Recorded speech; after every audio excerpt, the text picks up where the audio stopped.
तो हेलो दोस्तों, कैसे हो आप लोग। उम्मीद करता हूँ कि आप सब बहुत अच्छे होंगे। तो दोस्तों, अभी तक का हमने अपने 5 लेक्चर कंप्लीट कर दिए हैं। आज है लेक्चर 6, जिसमें हम SSC JEE PYQ through concept series को चला रहे हैं। तो आज छठा लेक्चर है, इसमें हम 10 क्वेश्चन और करेंगे। अभी तक का 50 क्वेश्चन कंप्लीट कर चुके हैं। तो आइए देखते हैं पहला क्वेश्चन क्या है। तो पहला क्वेश्चन दिया है, how does a quality factor, Q factor मतलब quality factor of a series RLC circuit relate to the circuits bandwidth and sensitivity. तो ये आपका सिंपल सा क्वेश्चन है। मैं आपको इसके लिए एक पहले इसका जो मेन फॉर्मूला होता है वो मैं लिख देता हूँ। तो कलर चेंज कर दिया मैंने। जो क्वालिटी फैक्टर होता है क्यू, इसको हम लिखते हैं रेजोनेंट फ्रिक्वेंसी, एफ नॉट या एफ आर आप जो भी लिखते हैं, रेजोनेंट फ्रिक्वेंसी अपॉन बैंडविड्थ। ठीक है, मतलब अगर हम बैंडविड्थ इंक्रीज करेंगे तो हमारा क्वालिटी फैक्टर कम हो जाएगा, क्योंकि इनवर्सली प्रोपोर्शनल है। एक चीज़ बढ़ाएंगे तो दूसरी चीज़ घटेगी। और अगर हम बैंडविड्थ कम करेंगे तो हमारा क्वालिटी फैक्टर बढ़ेगा। समझ में आ गया आपको। मतलब हमें अगर क्वालिटी फैक्टर अच्छा करना है तो इसके लिए हमारी बैंडविड्थ क्या होगी, कम होगी। ठीक है, अगर हाई क्वालिटी फैक्टर चाहिए तो बैंडविड्थ कम होनी चाहिए। तो देखिए सब में वही दिया है, हाई क्वालिटी फैक्टर और वाइडर बैंडविड्थ नहीं, नैरो बैंडविड्थ होनी चाहिए। ये high quality factor result in a narrow bandwidth and low selectivity नहीं। अगर हमारी बैंडविड्थ कम हो जाएगी तो सिलेक्टिविटी ज़्यादा हो जाती है।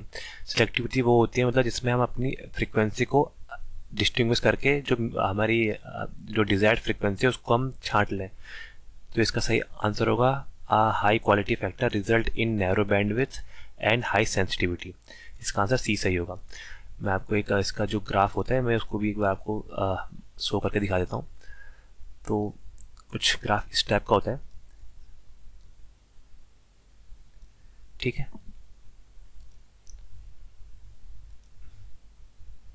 ये यहाँ पर होती है बैंडविड्थ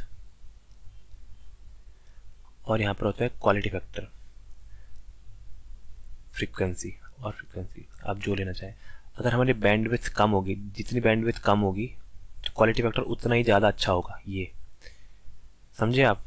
अगर हमारी ये विड्थ ज़्यादा है तो क्वालिटी फैक्टर कम है। ये विड्थ जितनी कम हो जाएगी उतना हमारा क्वालिटी फैक्टर ज़्यादा होगा। तो हमारा जो क्वालिटी फैक्टर है वो इनवर्सली प्रोपोर्शनल होता है बैंडविड्थ के। ये आप याद कर लीजिएगा। और मैंने आपको इसका फॉर्मूला बता ही दिया है, quality factor is equal to resonant frequency upon bandwidth. तो इसका आंसर क्या हो जाएगा, सी। अब नेक्स्ट क्वेश्चन की ओर देखते हैं हम।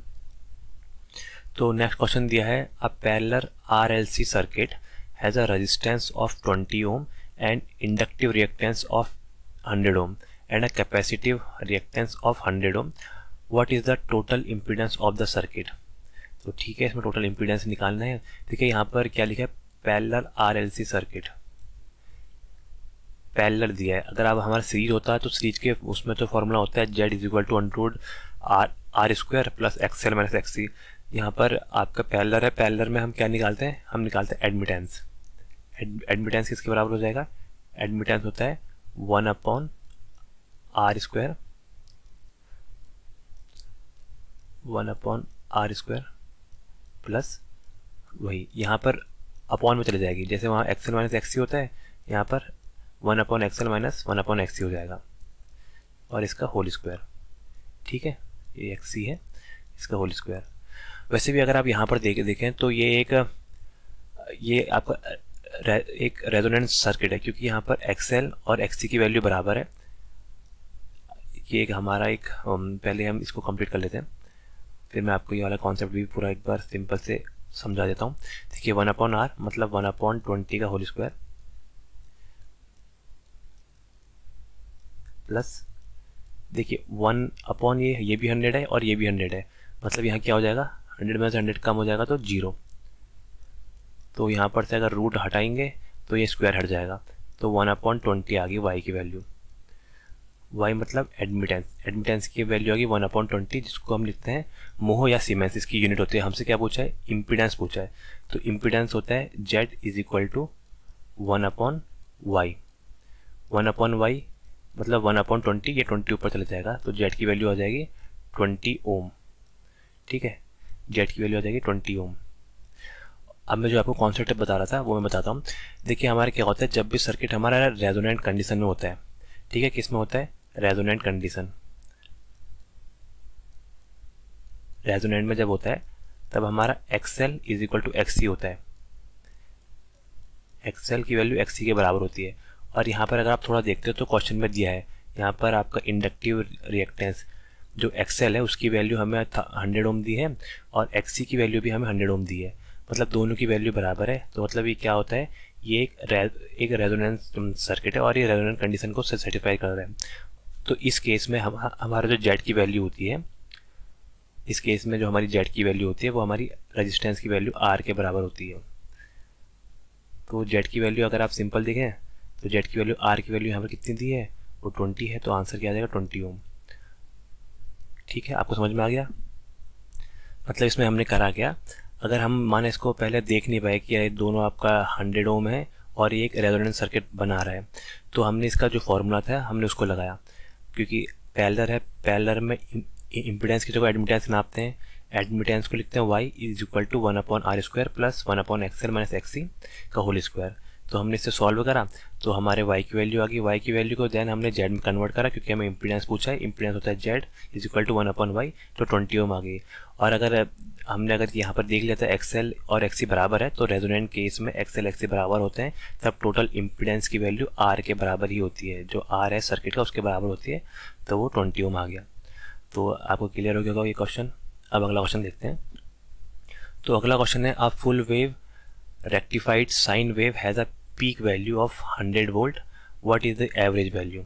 ठीक हो गया, एक हमारा full wave rectified sine wave है, इसकी पीक वैल्यू दी है, हमें एवरेज वैल्यू बतानी है। पीक वैल्यू को हम आई पी या आई एम, मैक्सिमम वैल्यू या पीक वैल्यू कुछ भी लिख सकते हैं। ये हमें दी है 100 वोल्ट और हमें निकालनी average value, I average. Average किसकी निकालनी है, फुल वेव की, फुल वेव साइनसोइडल वाले की। तो इसकी वैल्यू आपको फॉर्मूला पता होगा क्या होता है, इसका फॉर्मूला होता है 2Vm, एवरेज निकालने का 2Vm अपॉन पाई। तो सब वैल्यू हमें गिवन ही है, 2 इंटू Vm की वैल्यू मैक्सिमम वोल्टेज कितना है या पीक वोल्टेज, वो हमें दिया है 100 वोल्ट, अपॉन पाई की वैल्यू होती है आपकी 3.14, तो ये आ जाएगा 200 अपॉन 3.14। 3 से अगर 200 को डिवाइड करोगे तो 6 18, 60 से ज़्यादा आएगा और 7 21 और 70 से कम आएगा। तो 60 से ज़्यादा 70 से कम एक ही ऑप्शन है, 63.666, तो इसका आंसर आ जाएगा 63.66। वैसे कैलकुलेटर देते हैं SSC JEE इस बार, तो उन्होंने प्री में भी दिया था, तो आप इसको आराम से कैलकुलेट से भी कैलकुलेटर कर सकते हैं। अब नेक्स्ट क्वेश्चन देखते हैं। अब इसमें ये फॉर्मूला याद कर लीजिएगा, ये एवरेज वोल्टेज का फॉर्मूला होता है आपका फुल वेव रेक्टिफायर के केस में। देखिए नेक्स्ट क्वेश्चन, ये देखिए ये जो क्वेश्चन है, ये क्वेश्चन बहुत सारे लोगों ने छोड़ रखा है, क्योंकि ये हमारा डायरेक्ट इलेक्ट्रिकल से रिलेटेड नहीं है।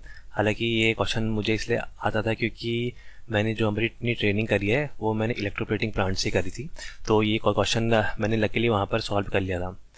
अगर आपको ऐसा क्वेश्चन दिखे तो आप अगर पहले अटैम्प्ट में इसको लीव कर दीजिएगा, क्योंकि ये थोड़ा लंबा और कॉम्प्लिकेटेड क्वेश्चन है। देखिए इसमें लिखा है an electroplating tank consisting of zinc sulphate solution. ठीक है, एक हमारा इलेक्ट्रोप्लेटिंग टैंक है, उसमें जिंक सल्फेट का सॉल्यूशन है, use to deposit 5 micro mm a thick layer on a zinc on a metallic component with a surface area of 0.1 metre square. एक 0.1 metre square का जो हमारा मेटेलिक सरफेस एरिया, उसके ऊपर हमने 5 माइक्रोमीटर की जिंक की लेयर को डिपॉजिट करना है। ठीक है, मतलब इलेक्ट्रोप्लेटिंग करनी है। ठीक है, if the process take 20 minute, अगर उसको 20 मिनट लगते हैं इस प्रोसेस को करने में, तो करंट रिक्वायर्ड पूछा है और इसमें आपने जिंक की डेंसिटी दी है, मतलब रो की वैल्यू दी है, और हमारे जो इक्विवेलेंट ऑफ जिंक मतलब जेड की वैल्यू इसमें दी है इतनी। तो हमने इसमें आपको करंट पासिंग थ्रू इट बतानी है। तो सबसे पहले जो हमारा फैराडे का लॉ है, जो फैराडे का इलेक्ट्रोमैग्नेटिक लॉ है, उसके हिसाब से होता है m, जो मतलब मास है, mass is equal to Z into I T. ठीक है, mass is equal to Z into I T, ये जेड की वैल्यू है इलेक्ट्रोकेमिकल इक्विवेलेंट, जो होता है इसको ही हम जेड बोलते हैं। इसकी वैल्यू यहाँ जिंक की दे रखी है 0.338 mg/पर डिग्री सेंटीग्रेड। ठीक है, तो हमें आई की वैल्यू निकालनी है। तो आई की हमें टाइम भी दिया है, हमें आई की वैल्यू निकालनी है, जेड की वैल्यू हमें गिवन है, हमें एम की वैल्यू निकालनी है। एम क्या होता है? मास। मास को हमें पहले निकालना पड़ेगा। मास के लिए क्या होता है हमारा? मास होता है हमारा वॉल्यूम इनटू ये जो इसकी आपकी डेंसिटी दी है रो। तो वॉल्यूम को हम क्या लिखते हैं? वॉल्यूम मतलब उसके अंदर कितना आता है किसी भी चीज़ के अंदर। जैसे हमारी बोतल है, उसका वॉल्यूम कितना, उसके अंदर कितना पानी आ रहा है, उसमें क्या एरिया, उसका एरिया कितना है और उसकी थिकनेस कितनी है। ए इंटू टी इंटू जो रो की वैल्यू है, रो की वैल्यू तो खैर दी है। एरिया जो हमें दिया है, एरिया देखिए 0.1 मीटर स्क्वायर दिया है। तो यहाँ पर हम एरिया की वैल्यू पुट कर देंगे 0.1। जो थिकनेस दी है, जिसकी मतलब हमें डिपॉजिट करनी है, वो है आपके 5 माइक्रोमीटर। माइक्रो मतलब 10⁻⁻⁶। तो हम इसको क्या लिखेंगे? 5 इंटू 10⁻⁻⁶ इंटू रो की वैल्यू। देखिए रो की वैल्यू यहाँ पर कितनी दी है? 7140। अब बाकी काम तो कैलकुलेटर का है, वहाँ पर कैलकुलेटर आपको दिया ही था। तो आप इसको जब कैलकुलेट करेंगे तो ये अप्रॉक्सीमेटली आपका 0 पॉइंट, क्योंकि माइक्रो में है तो 0 करके भी आएगा, 0.00357 kg। 357 मास है इसलिए किलोग्राम में है, मास की यूनिट होती है। तो अब इसकी वैल्यू हम यहाँ पुट करते हैं, क्योंकि हमें निकालना है करंट आई। आई की वैल्यू क्या हो जाएगी? I is equal to M upon Z into T. और यहाँ पर जो टी होता है ना, ये टी हमें सेकेंड में लेना है, इन सेकेंड्स। ठीक है, हमने मास की वैल्यू निकाल दी 0.00357, ये हमारा केजी में है, अपॉन जेड की वैल्यू देखिए अप्रोक्सीमेटली इसी रेंज की वैल्यू दी उन्होंने भी। जेड की वैल्यू है 0.338। टाइम देखिए, टाइम क्या है? 20 मिनट। 20 मिनट मतलब 1 मिनट में हमारे 60 सेकेंड होते हैं। 1 मिनट में 60 सेकेंड होते हैं, तो 20 मिनट में कितने हो जाएंगे? 6 दूनी 12, 1200 सेकेंड हो जाएंगे। तो इसको हम 1200 से मल्टीप्लाई कर देंगे, 1200। बाकी आप सीधे कैलकुलेटर का काम है, आप इसको अपॉन करके इसका इससे मल्टीप्लाई करेंगे तो ये अप्रॉक्सीमेटली आंसर आ जाएगा आपका 8.8 एम्पियर। तो ये इसका सही आंसर होगा, जो आंसर बी है। तो इसमें आपने जो मेन चीज़ देखनी है, ये हमारा फैराडे का इलेक्ट्रोमैग्नेटिक लॉ है, जिसमें mass is equal to Z into I T होता है। हमें आई निकालना था, तो I is equal to M upon Z T. तो सबसे पहले हमने मास निकाला, क्योंकि हमें जेड की वैल्यू दी है, टी की वैल्यू दी है। मास क्या होता है? Mass is equal to volume into density of a material. Volume हमें पता है, वॉल्यूम क्या होती है? एरिया इंटू जो उसकी थिकनेस है या विड्थ है। तो वो हमने यहाँ पर लिख दिया एरिया इंटू इसको इतनी मोटाई की हमने ये लगानी थी, तो ये इसकी वैल्यू लिख दी। रो की वैल्यू से हमने मल्टीप्लाई कर दिया, तो एम की वैल्यू आ गई। एम की वैल्यू देन हमने यहाँ पुट करी और सिंपल से आंसर निकाल दिया। तो उम्मीद करता हूँ कि आपको ये क्वेश्चन समझ में आया होगा। अब हम अगला क्वेश्चन देखते हैं। देखिए ये जो अगला क्वेश्चन है, ये वाला क्वेश्चन मेरे से भी जब मैं एग्ज़ाम दे रहा था मेरे से नहीं बना था, क्योंकि मुझे इसका फॉर्मूला पता नहीं था। और ये आपका आरआरबी में भी आया है ये क्वेश्चन, रेलवे में। तो ये देखिए मेन आपका ये ट्रेन के रिगार्डिंग है, लेकिन इस बार एसएससी ने पूछ लिया था, तो हम देख लेते हैं क्या है करके। तो इसमें दिया है an electric train with a mass of 100 tons in a is to accelerate from 20 kilometre per hour to 60 kilometre per hour in 20 second. ठीक हो गया। If the train resistance is a constant 12 newton per second, what is the average tractive effort required during this period. तो हमें मतलब tractive effort की value निकालनी है। जो हमारा ट्रैक्टिव एफर्ट, एक मिनट कलर चेंज करता हूँ, जो इसका फॉर्मूला होता है, देखिए आप देखेंगे पूरा फॉर्मूला है। ट्रैक्टिव एफर्ट की जो वैल्यू होती है, या फॉर्मूला चाहे तो आप नोट भी कर सकते हैं। ट्रैक्टिव एफर्ट को एफ टी लिखते हैं, ये ये एफ टी है। इसकी वैल्यू होती है देखिए 277.8 इंटू एम इनटू एक्सेलरेशन जितना हुआ है उसको अल्फा लिखा है, प्लस m मतलब मास इनटू जो यहाँ पर r की वैल्यू दी है, ये रेजिस्टेंस की वैल्यू हमें जो दी है वो। देखिए यहाँ पर एक चीज़ इसमें जो याद करने वाली है, ये फॉर्मूला तभी वैलिड है जब m की वैल्यू हमारी टन्स में हो, क्योंकि यहाँ पर m की वैल्यू टन्स में दी इसलिए फॉर्मूला वैलिड है। और जो हमारे r की वैल्यू है ये हमारी न्यूटन पर टन में हो, दो की दो वैल्यू यहाँ पर टर्न में हो, तब हमारा फॉर्मूला वैलिड है। तो इसको हम सॉल्व करते हैं। देखिए बाकी ये सिंपल है, हमें सबसे पहले अल्फ़ा की वैल्यू निकाल देते हैं। अल्फ़ा की वैल्यू मतलब एक्सेलरेशन कितना हुआ है, एक्सेलरेशन पहले 60, फाइनल स्पीड है 60 और इनिशियल स्पीड थी 20, और ये कितने टाइम में हुआ है, 20 सेकेंड में हुआ है। ठीक है, तो एक्सेलरेशन क्या आ जाएगा, ये 40/20 मतलब 2 किलोमीटर आवर पर सेकेंड, क्योंकि ये सेकेंड में था इसलिए पर सेकेंड आ गया। तो यहाँ पर हम जब इसकी वैल्यू पुट करेंगे तो ये आ जाएगा 277.8 इंटू एम की वैल्यू है हमारी 100 इंटू एक्सेलरेशन की वैल्यू हमने निकाली 2,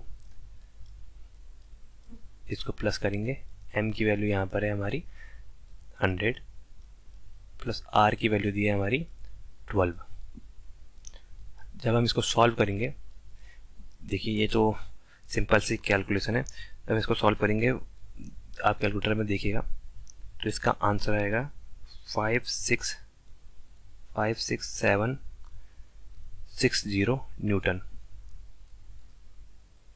लेकिन हमें आंसर किसमें पूछा है, किलो न्यूटन में, तो हम यहाँ पर 3 जीरो बाद पॉइंट लगा देंगे तो क्या आ जाएगा 56.76 किलो न्यूटन। ठीक है, 56.76, ये 56.8, इसने अप्रॉक्सीमेटली 56.8 लिखा है। तो इसका एक आपको इसमें कोई और सेकेंड ऑप्शन है ही नहीं, आपको ये फार्मूला याद करना है। फार्मूला क्या है, 277.8 into M into alpha plus m into R. तो उम्मीद करता हूँ आपको समझ में आ गया होगा ये। देखिए अब हम अगला क्वेश्चन देखते हैं। अगला क्वेश्चन हमें दिया है, a 3 phase transformer has a rating of 200 kVA, the line voltage are 6.6 kV on a primary and 400 volt on a secondary. If the transformer is delta connected on both side, ठीक हो गया, what is the phase current on primary side, मतलब हमें primary side का phase current बताना है और transformer हमारा दोनों ही साइड में डेल्टा कनेक्टेड है।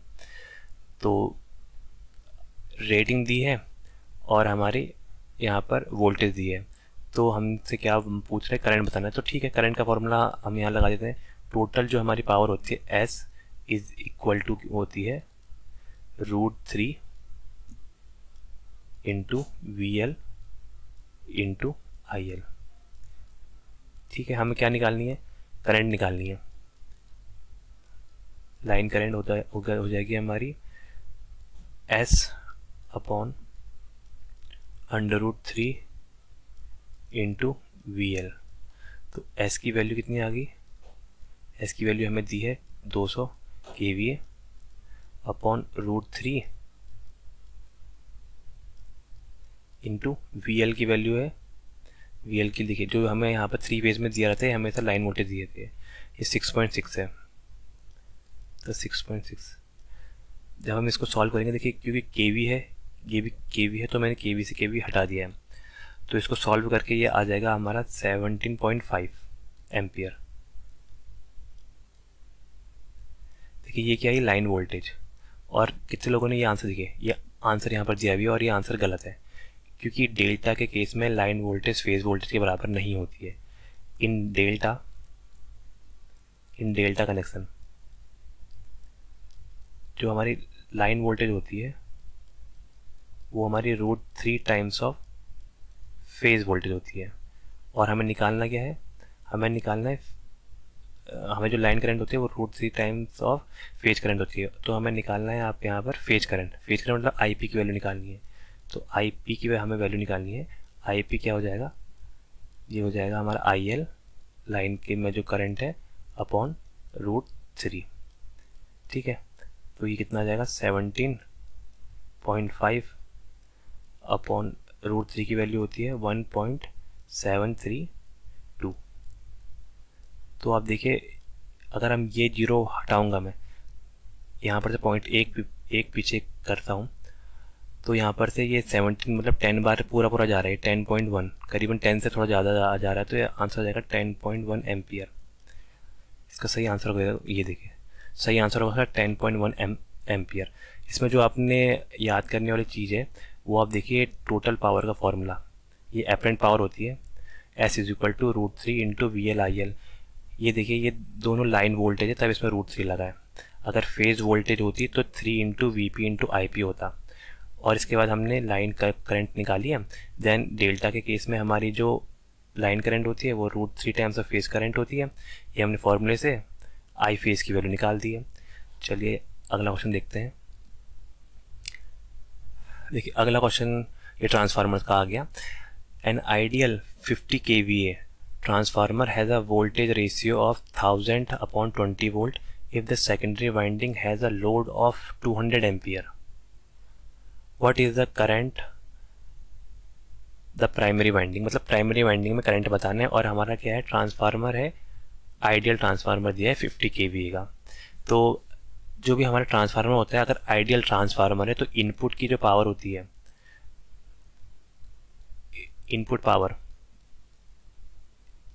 इनपुट की जो हमारी पावर होती है, मैं इधर लिखता हूँ input power P = output power P के बराबर होती है।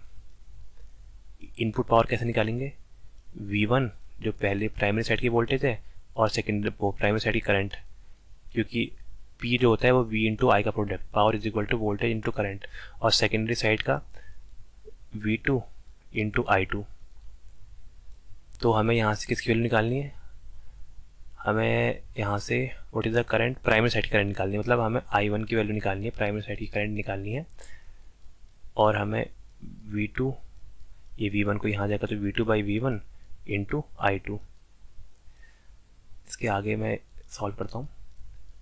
तो देखिए यहाँ पर V2 की वैल्यू क्या है, सेकेंडरी साइड में जो वोल्टेज है उसकी वैल्यू है 200 वोल्ट, और प्राइमरी साइड में जो वोल्टेज है उसकी वैल्यू है 1000 वोल्ट। और I2 सेकेंडरी साइड में करंट की वैल्यू है 200 एम्पियर। ये 2 जीरो से ये 2 कट गए, ये 1 से ये 20 दूनी 40 एम्पियर आ गया आंसर। देखिए जब भी हमारा आइडियल ट्रांसफार्मर देखा तो आइडियल ट्रांसफार्मर मतलब कोई भी लॉस नहीं है, मतलब इनपुट साइड की पावर हमारे आउटपुट साइड की पावर के बराबर होती है। मतलब KVA रेटिंग हमारी इनपुट साइड की आउटपुट साइड के बराबर होती है, KVA या फिर VA देखिए वोल्टेज और एम्पियर का multiplication in primary side = voltage and current का मल्टीप्लिकेशन इन सेकेंडरी साइड। तो हम इससे आराम से निकाल सकते हैं। अगर हम वैसे भी देखें तो यहाँ पर आपका क्या है, यहाँ पर 1000 है आपका प्राइमरी साइड की वोल्टेज और सेकेंडरी की है 200, और यहाँ पर हमारा ये करंट दिया है 200 एम्पियर। अगर हम इन दोनों को मल्टीप्लाई करें, वोल्टेज और करंट को, यहीं पर ही आपको बिना पेन के हो जाएगा या सॉल्व, 2 दूनी 4, यह आ जाएगा आपका 40,000 अपॉन, यहाँ से आप 1000 से डिवाइड करोगे तो 1000 से डिवाइड करोगे तो 40,000 अपॉन 1000 हो जाएगा आपका 40 एम्पियर। तो ये करंट की वैल्यू है डायरेक्ट। अगला क्वेश्चन देखते हैं। देखिए हाँ, ये देखिए ये जो क्वेश्चन है ये बहुत लंबा क्वेश्चन है, आपका CBT 1 के लायक तो था नहीं, लेकिन इन्होंने इस बार दिया है तो हम इसको देख लेते हैं। बाकी ये हमारा ट्रांसफार्मर से रिलेटेड क्वेश्चन था। इसमें दिया है 25 kVA 2200 से 220 वोल्ट 50 हर्ट्ज का transformer has a efficiency of 98% at a full load and 0.8 power factor. ठीक है, 0.8 पावर फैक्टर पर, ये फुल लोड पर 0.98 की इफिशियंसी है ट्रांसफार्मर की। और लिखा है the maximum efficiency occur at 75% of full load. Maximum efficiency occur होती है 75%, मतलब 3/4 ऑफ फुल लोड पर। तो लिखा है what is the core loss in the transformer. तो हमें इसमें कोर लॉस बताना है ट्रांसफार्मर में, तो इसको मैं थोड़ा एक्सप्लेन करता हूँ आपको। तो देखिए हमें क्या दिया है, यहाँ हमें पहले लॉस, इसमें से हमें लॉस निकालना है। तो लॉस के लिए हम क्या करेंगे, आउटपुट पावर, कितनी हमें आउटपुट में पावर मिली और कितनी हमें इनपुट में हमने पावर दी है, मतलब input power minus output power जो हम करेंगे वो हमारे लॉस आएंगे। तो ये हमें जो दिया रहता है ये हमेशा, ये हमारा केवीए में दिया है एस की वैल्यू, मतलब 25 केवीए है, केवीए, ठीक है। और अगर हमने पी की वैल्यू निकालनी, मतलब पावर की वैल्यू निकालनी जो टोटल और ट्रू पावर है, उसके लिए हम करेंगे एस इंटू कॉस फाई या कॉस थीटा, आप कुछ भी कह सकते हैं। तो एस की वैल्यू है 25 केवीए, मतलब 25,000, और हमारी पावर फैक्टर की वैल्यू है 0.8, ठीक है। तो ये आ जाएगा आपका 20, मतलब 20,000 वाट, ठीक है। ये हमारी क्या होगी बताइए, ये हमारी होगी आउटपुट पावर। ओपी लिखता हूँ, माउस थोड़ा हैंग मार रहा है। आउटपुट पावर ठीक हो गया। अब हमें चाहिए इनपुट पावर क्या है। देखिए इनपुट पावर क्या होती है हमारी, हमने इनपुट पावर निकालनी है। आउटपुट में हमें ये मिला है, आउटपुट में हमें 20,000 मिला है,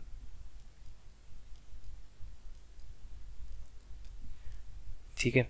आउटपुट में हमें यहाँ पर 20,000 मिला है और हमें इनपुट पावर निकालनी है। तो इफ़िशियंसी, मतलब इतना इफ़िशियंट था, हम इसको इफ़िशियंसी से डिवाइड करेंगे 0.98। 0.98 से जब हम इसको डिवाइड करेंगे तो ये आ जाएगा हमारा 20408 वाट। मतलब हमने इनपुट में इतनी पावर दी, इनपुट में हमने इतनी पावर दी और हमें आउटपुट में इतनी पावर मिली है। तो लॉस क्या हो जाएंगे, लॉस को डब्ल्यू लिख देता हूँ मैं, डब्ल्यू एल लिख देता हूँ, टोटल लॉस। डब्ल्यू एल जो हमारे टोटल लॉस हो जाएंगे वो हमारे हो जाएंगे 20,408 में से 20,000 को माइनस करेंगे तो हमारा आ जाएगा 408 वोट। 408 वाट हमारे क्या आ जाएंगे, लॉस आ जाएंगे इसमें, ठीक है। और इसमें लॉस कौन कौन से होते हैं हमें पता है। ट्रांसफार्मर में जो लॉस होते हैं वो टोटल लॉस होते हैं हमारे iron loss plus copper loss. तो इसने पूछा क्या है, इसने पूछा है कोर लॉस। कोर लॉस मतलब जो हमारे कोर हमारी आयरन की बनी रहती है, तो मतलब इसमें आयरन लॉस पूछा है, हमें डब्ल्यूसी की वैल्यू नहीं पूछी है। तो अब इसमें आयरन लॉस निकालते हैं। देखिए इसी के आगे एक स्लाइड लेता हूँ, ठीक है। तो देखिए हमने अभी लॉस निकाले थे, टोटल लॉस हमारे कितने आए थे, 408 के आसपास आए थे, 408 वाट के आसपास हमारे लॉस आए थे। अब हमने इसमें आयरन लॉस निकालने हैं और हमें मैक्सिमम इफ़िशियंसी की कंडीशन दी है। इफ़िशियंसी हमारी मैक्सिमम कब होती है, जब हमारे आयरन लॉस और कॉपर लॉस बराबर हो जाए। कॉपर लॉस में x square times of copper loss. X क्या है यहाँ पर, मतलब किस हिस्से में हमारे ट्रांसफार्मर के ये किस लोड के, मतलब फुल लोड के किस हिस्से में हमारे आयरन लॉस और कॉपर लॉस बराबर हो रहे हैं। तो हमें क्वेश्चन में दिया था एक्स की वैल्यू कितनी दी थी, 75%। 75% मतलब क्या हो गया, इसको हम लिख सकते हैं 3/4, ठीक है। या फिर आप आपका इसको 0.75 भी लिख सकते हैं, परसेंट को हटाएंगे तो 0.75।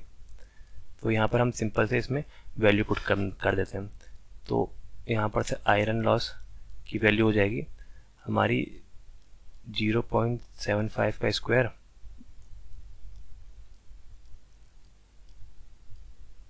इंटू कॉपर लॉस, ठीक है। यहाँ पर हमने इन दोनों के बीच में एक रिलेशन इस्टेब्लिश कर दिया है।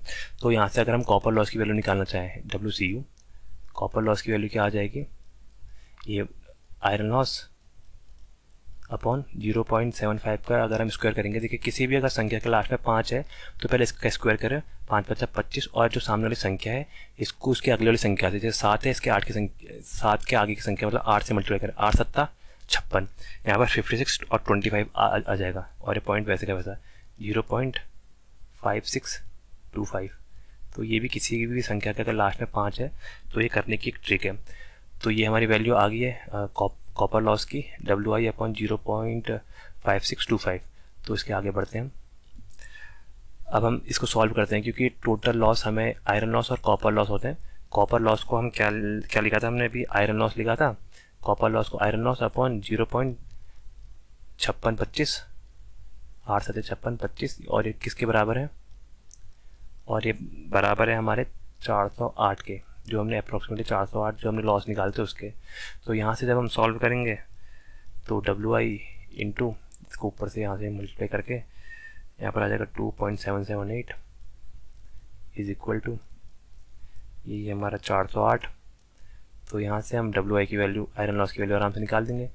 Iron loss is equal to 408 upon 2.718। तो इसके बाद कैलकुलेटर से कैलकुलेट करेंगे तो ये डिवाइड हो जाएगा 2 से, 2.178 से आ जाएगा 146.9 वाट। ठीक है, तो WI की मतलब आयरन लॉस की वैल्यू इसमें इतनी आ गई। ये थोड़ा लेंथी क्वेश्चन है, हालांकि CBT 1 के लायक नहीं था, लेकिन इन्होंने दिया है तो हमने कर लिया। तो मतलब हमने इसमें देखा क्या, जो हमें सिंपल सी चीज़ है जो हमने इसमें चीज़ देखी है वो है ये आपका, पहले हमने लॉस निकाले, लॉस के बाद हमने देखा कि मैक्सिमम इफ़िशियंसी कहाँ होती है। मैक्सिमम इफ़िशियंसी तब होती है जब हमारे आयरन लॉस और कॉपर लॉस बराबर होते हैं। और यहाँ पर हमें दिया है कि ये 75% ऑफ फुल लोड में होते हैं, मतलब x की वैल्यू 75%, 75% मतलब 0.75 इसके बराबर होती है। तो हमने यहाँ से WCU की मतलब कॉपर लॉस को आपको आयरन लॉस के टर्म में लिख दिया, क्योंकि हमने आयरन लॉस की वैल्यू निकालनी है। तो ये हमारी वैल्यू आ गई। इसके बाद हमने आगे, क्योंकि टोटल लॉस बताते हैं हमें 408 है, WT इज इक्वल टू मतलब जो हमारे टोटल लॉस है वो आयरन लॉस और कॉपर लॉस के बराबर होते हैं। और हमने यहाँ पर आयरन लॉस, कॉपर लॉस को आयरन लॉस के टर्म में लिख दिया, और आफ्टर सॉल्विंग हमने आयरन लॉस की वैल्यू निकाल दी। तो उम्मीद करता हूँ कि आपको ये समझ में आया होगा। तो ये वाला हमने क्वेश्चन कर लिया था, ये ट्रांसफार्मर वाला भी कर लिया था। देखिए, तो अगला क्वेश्चन ये रहा, ये दिया है 240 volt DC shunt motor has a back EMF of 220 volt. The armature resistance is 0.5. What is the armature current? Simple से हमें आर्मेचर करंट की वैल्यू निकालनी है DC मशीन के लिए। तो इसका फॉर्मूला आपको पता ही होगा, V is equal to EB back EMF, EB plus IA into RA। तो यहाँ से हमें आर्मेचर करंट की वैल्यू निकालनी है। आर्मेचर करंट हो जाएगा IA इज इक्वल टू ये V, ये EB वहाँ जाएगा तो माइनस में चल जाएगा, V माइनस EB अपॉन ये यहाँ मल्टीप्लाई में था, नीचे आके डिवाइड में चला जाएगा, EB अपॉन RA। तो यहाँ पर V की वैल्यू हमारे वोल्टेज कितने दी है, 240 वोल्ट, वोल्टेज हमें दी है 240, और बैक EMF की वैल्यू दी है 220। ठीक है, तो बैक EMF की वैल्यू 220 लिख दी। और RA, आर्मेचर रेजिस्टेंस हमें दिया है 0.5। तो जब हम इसको सॉल्व करेंगे तो ये आ जाएगा 20 अपॉन 0.5, मतलब 20 का दोगुना, 20 का दोगुना कितना होता है 40। तो इसका भी आंसर क्या आ जाएगा, 40 एम्पियर B। एक मैं आपको मोटर का डायग्राम बना के दिखा देता हूँ जिनको नहीं पता है।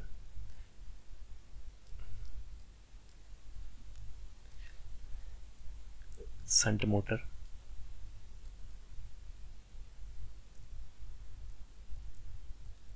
ये देखिए, तो मोटर में यहाँ से हम सप्लाई देते हैं, करंट ऐसे फ्लो होती है, यहाँ से कुछ करंट इधर शंट फील्ड में जाती है और बाकी हमारी आर्मेचर में जाती है। तो ये आर्मेचर करंट पूछ रहा था ये, ठीक है। तो हमने इस फॉर्मूले के थ्रू इसको निकाल दिया है। तो आज का लास्ट क्वेश्चन देखते हैं। देखिए, ये है आज का लास्ट क्वेश्चन। इसमें दिया है a 220 volt DC shunt motor has a back EMF of 200 volt and a line current of 25 ampere. देखिए, यहाँ पर वोल्टेज की वैल्यू दे दी, बैक EMF की वैल्यू दे दी, यहाँ पर लाइन करंट की वैल्यू दे दी 25 एम्पियर, और पूछा है the field resistance of 100 ohm, field का रेजिस्टेंस भी दे दिया। तो हमें बताना है what is the armature resistance, armature का रेजिस्टेंस बताना है। तो इसके लिए मैं वापस से एक बार शंट मोटर का डायग्राम बनाता हूँ, तब आपको समझने में आसानी रहेगी।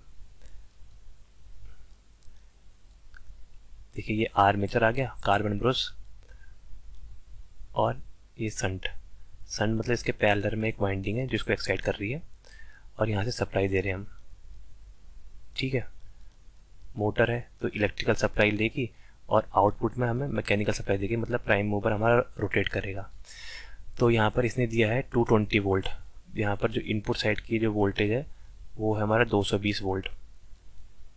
220 वोल्ट हमारा इनपुट है। बैक ईएमएफ ईबी की वैल्यू, जो यहाँ पर जो बैक ईएमएफ आ रहा है उसकी वैल्यू 200 है, 200 है।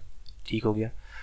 लाइन करंट, देखिए लाइन करंट जो यहाँ से करंट आ रहा है लाइन का, ये हमें 25 एम्पियर दिया है। 25 एम्पियर हमारा आईएल की वैल्यू दे दी। और हमारा फील्ड का रेजिस्टेंस है 100 ओम। 100 ओम फील्ड का रेजिस्टेंस है। देखिए शंट फील्ड वाइंडिंग में जो हमारी शंट फील्ड होता है, शंट फील्ड वाइंडिंग जो होती है ये हमारी डायरेक्ट सप्लाई के साथ पैरेलल में कनेक्टेड रहती है। मतलब जितना वोल्टेज यहाँ पर है, यहाँ पर वोल्टेज कितना है 220 वोल्ट, उतना ही वोल्टेज यहाँ अपीयर होगा।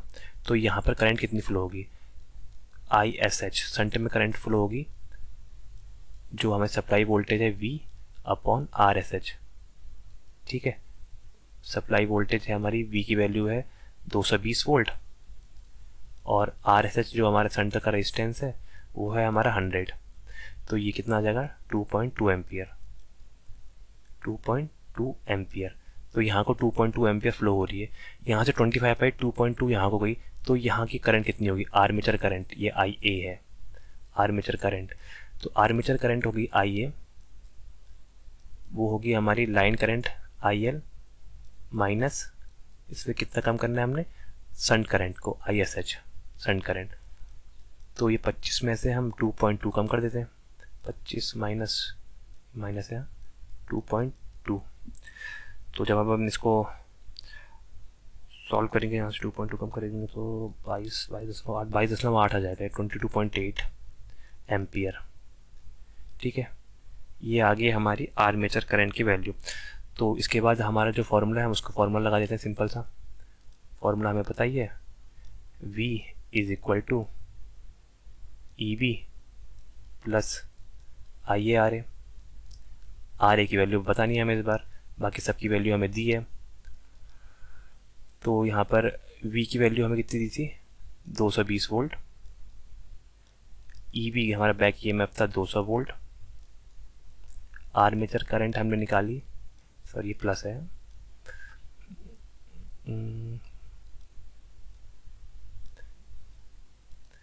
ये प्लस IA की वैल्यू हमने कितनी निकाली है अभी 22.8 और हमें R की वैल्यू निकालनी है, R को इसलिए देते हैं। तो यहाँ पर R की वैल्यू निकालेंगे तो ये 220 में से 200 कम हो जाएगा, तो ये 20 आ जाएगा, 20 अपॉन यहाँ पर नीचे R के साथ जो मल्टीप्लाई में यहाँ डिवाइड में आ जाएगा 22.8।